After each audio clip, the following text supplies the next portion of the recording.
Halo, kembali lagi bersama saya Giovanni Pikolanalka dan di sini saya akan membagikan paparan saya berkontribusi nyata untuk negeri peran strategis pengelola sumber daya air dalam pembangunan infrastruktur dan instansi penugasan saya di Balai Wilayah Sungai Kalimantan II Palangkaraya.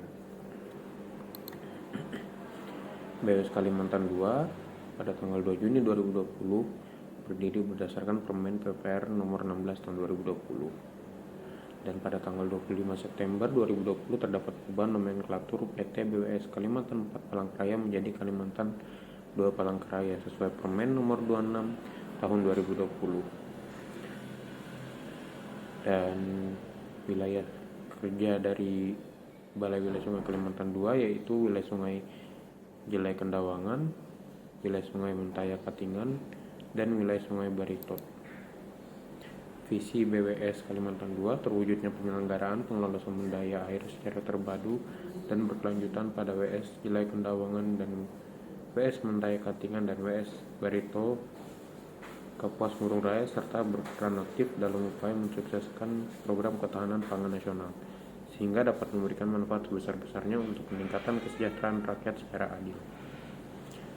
Dan misi BWS Kalimantan II Palangkaraya mewujudkan konservasi sumber daya air yang berkelanjutan, pendayagunaan sumber daya air yang adil untuk memenuhi syarat-syarat kualitas dan kuantitas, kemudian pengendali daya rusak air, pemberdayaan peningkatan partisipasi masyarakat, dan kemudian peningkatan keterbukaan dan ketersediaan data serta informasi dalam pembangunan sumber daya air.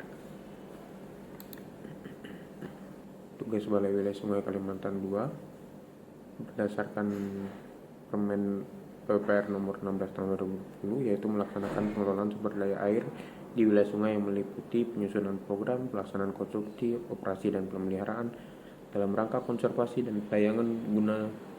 pendayagunaan sumber daya air dan pengendalian daya rusak air pada sungai, pantai, bendungan, danau, situng embung, dan tabungan air lainnya, irigasi rawa tambak, air tanah, dan air baku, serta pengelolaan drainase utama perkotaan.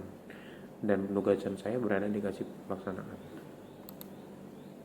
Peran saya dalam Kasih Pelaksanaan adalah membantu pekerjaan Kasih Pelaksanaan dalam memastikan pelaksanaan penyusunan perencana kegiatan, rencana teknik dan pengawasan, pelaksanaan persiapan penyerahan operasi dan pemeliharaan, dan pelaksanaan pemberdayaan masyarakat di bidang pelaksanaan di BWS Kalimantan II. Saya membantu Kasih dengan memastikan semua pelaksanaan di Balai Wilayah Sungai II bisa berjalan dengan baik dengan cara melakukan MONEF seperti yang dijadwalkan, melakukan monitoring di tiap satker untuk progres yang berjalan, dan memeriksa kondisi di lapangan bersama Kasih. Semua dilakukan sesuai standar Kasih Pelaksanaan dan Kepala Balai Wilayah Sungai Kalimantan II dalam tugas fungsi Balai Wilayah Sungai Kalimantan II.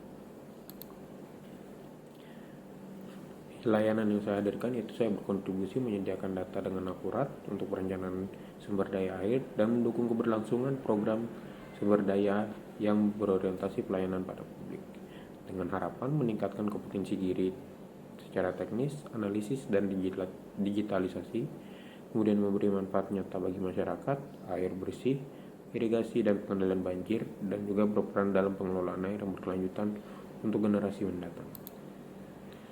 Dan refleksi diri saya sebagai smart ASN yaitu adalah digital skill, menerapkan kemampuan spreadsheet saya dalam catatan progres dan pelaporan, dan mengoperasikan aplikasi komunikasi digital untuk koordinasi. Kemudian digital culture dengan memanfaatkan media digital untuk berbagai informasi positif terkait progres proyek dan manfaat yang dihasilkan. Kemudian digital etik yaitu bertanggung jawab dalam setiap interaksi dan memastikan setiap informasi akurat. Dan peningkatan yang bisa saya lakukan yaitu peningkatan kompetensi digital dalam mempelajari tools digital untuk manajemen proyek seperti permodelan atau platform kolaborasi untuk meningkatkan efisiensi. Kemudian penguatan komunikasi dalam keterampilan komunikasi untuk para pemangku kepentingan untuk meminimalisir miskomunikasi dan memastikan semua pihak memiliki pemahaman yang sama tentang tujuan proyek.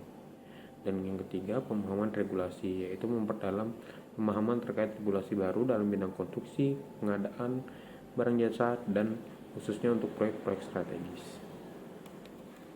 Dan gagasan untuk perubahan saya yaitu pertama membuat dashboard proyek digital sederhana dengan spreadsheet online atau tools gratis untuk mencatat progres, kendala, dan rencana tindak lanjut secara real time. Untuk memudahkan pemantauan dan meningkatkan akuntabilitas dan mempercepat pengambilan keputusan. Gagasan yang kedua yaitu mengadakan pertemuan virtual menggunakan Zoom yang terbuka dan mengadakannya secara rutin dari pukul 19 sampai 22 untuk mengatasi lokasi pekerjaan yang jauh dan tersebar, serta memastikan semua pihak terlibat selalu up to date. Dampak yang diberikan yaitu memperkuat kolaborasi, mencegah konflik, dan menciptakan lingkungan kerja yang lebih strategis. Baik, itu saja dari saya. Terima kasih.